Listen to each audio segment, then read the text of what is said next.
अस्सलामुअलैकुम वरहमतुल्लाहि वबरकातुहू। हमारी पिछली वीडियो में हमने जाना कि किस तरह हजरत अबू अय्यूब अंसारी रज़ी अल्लाह तआला अन्हु ने अल्लाह के रसूल सल्लल्लाहु अलैहि वसल्लम की ज़ियाफ़त की। वो आप सल्लल्लाहु अलैहि वसल्लम से किस कदर मोहब्बत रखते थे और आप भी उनसे बेइंतहा मोहब्बत करते थे। हजरत अबू अय्यूब अंसारी रज़ी अल्लाह तआला अन्हु गाजी थे। हुज़ूर सल्लल्लाहु अलैहि वसल्लम की जिंदगी से लेके हजरत अमीर मुआविया रज़ी अल्लाह तआला अन्हु के जमाने तक जितनी भी जंगें लड़ी गई उसमें आप शरीक रहे, आप गाजी थे। हर एक जंग में तमाम सहाबा इकराम ने फतेह पाई। हजरत अबू अय्यूब अंसारी बहुत दिलेर और निडर थे और अरब की जंगजू में आपका नाम लिखा जाता था। आइए अब एक मशहूर वाकया जानते हैं। एक दफा दोपहर के वक्त जब सख्त गर्मी थी, हजरत अबू बकर रज़ी अल्लाह तआला अन्हु भूख की वजह से घर से बाहर निकल पड़े और उमर रज़ी अल्लाह अन्हु भी अपने घर से भूख की वजह से बाहर निकले। अरब में कानून था, वहाँ दोपहर के वक्त घर से निकलना तहजीब के खिलाफ माना जाता था। वो दोनों देखते हैं कि मोहम्मद सल्लल्लाहु अलैहि वसल्लम भी घर से निकल आ रहे हैं। वो दोनों आप सल्लल्लाहु अलैहि वसल्लम के पास जाते हैं। आप उनसे पूछते हैं कि क्या बात है। वो दोनों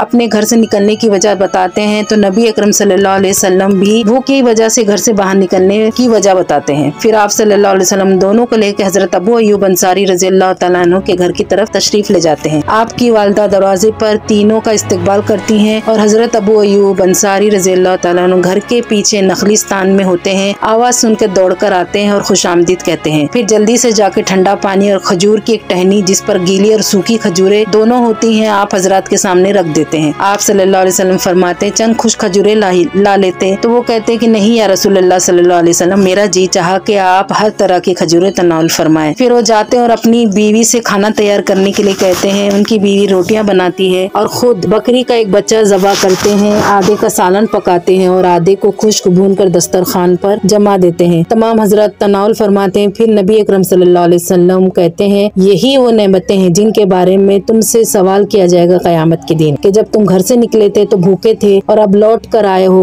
तो सैर होकर लौटे हो। आप सल्लल्लाहु अलैहि वसल्लम की आदत थी कि कोई भी आप सल्लल्लाहु अलैहि वसल्लम के साथ अच्छा सुलूक करता तो आप उसका बदला अच्छे से देते। आपने हजरत अबू अय्यूब अंसारी से कहा कि कल तुम मेरे पास आना, और जब दूसरे दिन हजरत अबू अय्यूब अंसारी उनके पास जाते हैं तो आप सल्लल्लाहु अलैहि वसल्लम उनको एक बांदी तोहफे में देते हैं और उनसे कहते हैं कि इसके साथ अच्छा सुलूक करना। आप रज़ी अल्लाह तआला ने बहुत सोचा कि हुस्न सुलूक का क्या मतलब है। फिर इस नतीजे पे पहुँचते हैं कि गुलाम के लिए आज़ादी से बढ़ के कोई हुस्न सुलूक नहीं होता। फिर आप रज़ी अल्लाह तआला अन्हु उस बांदी को आज़ाद कर देते हैं। आप ने हर जंग में शिरकत की। आपकी आखिरी जंग वो है जिसमें हजरत अमीर मुआविया रज़ी अल्लाह तआला अन्हु की बेटी की क़यादत में एक लश्कर कुस्तुनतुनिया रवाना किया गया। इस वक्त आप रज़ी अल्लाह तआला अन्हु बहुत ज़ईफ हो चुके थे, मगर इसके बावजूद आप खुशी इस जंग में शरीक हुए और गाजी बनकर दुश्मन इस्लाम से लड़ते रहे। दुश्मन के मुकाबले में अभी चंद दिन ही गुजरे थे कि हजरत अबू अय्यूब रज़ी अल्लाह तआला अन्हु बीमार हो गए। बीमारी ने ऐसी शिद्दत इख्तियार की कि आप लड़ाई में शरीक ना हो सके। जो लश्कर का सिपह सालार होता है आपकी तीमारदारी के लिए आता है और दरियाफ्त करता है कि कोई ख्वाहिश है तो फरमाइए। आप फरमाते हैं कि लश्कर इस्लाम को मेरा सलाम कहना और मुजाहिदीन से कहना कि अबू अय्यूब तुम्हें वसीयत करता है कि दुश्मन की ज़मीन में पेश कदमी करते हुए आखिरी हद तक पहुँचना और मेरी लाश को अपने साथ उठाए लिए जाना और मुझे कुस्तुनतुनिया की दीवार के नजदीक दफन करना। ये अल्फाज कहते हुए आप अल्लाह को प्यारे हो जाते हैं। इन्ना लिल्लाहि व इन्ना इलैहि राजिऊन। लश्कर इस्लाम ने रसूलुल्लाह सल्लल्लाहु अलैहि वसल्लम की इस जलील कद्र सहाबी की तजवीज़ को मंजूर करते हुए दुश्मन पर पे दर पे हमले किए, यहाँ तक कि कुस्तुनतुनिया की दीवारों तक पहुँचे और पहुँचने में कामयाब हो गए। जबकि हजरत अबू अय्यूब अंसारी का जिस्म आपके साथ उठाए हुए था। दीवार कुस्तुनतुनिया के साए में उनके लिए कब्र खोदी गई और बड़े एजाज व इकराम के साथ उनको दफन किया गया। अल्लाह ताला हजरत अबू अय्यूब अंसारी रज़ी अल्लाह तआला अन्हु पर रहम करे। आपने अल्लाह ताला की राह में गाजी का किरदार अदा करते हुए जिहाद फी सबिलिल्लाह की खातिर तेज तर्रार घोड़ों पे उस वक्त भी सवारी की जबकि आपकी उम्र 80 बरस की थी। ये थे हुजूर अकरम सल्लल्लाहु अलैहि वसल्लम के सच्चे साथी जिन्होंने अपनी तमाम जिंदगी इस्लाम के लिए खर्च कर दी अपने माल और जान के साथ। वाखिर दावाना अल्हम्दुलिल्लाहि रब्बिल आलमीन। इसी तरह के सहाबा इकराम की जिंदगी के बारे में अगर आपको जानना है तो हमसे जुड़े रहिए। वाखिर दावाना अल्हम्दुलिल्लाहि रब्बिल आलमीन। अस्सलामु अलैकुम व रहमतुल्लाहि व बरकातुहू।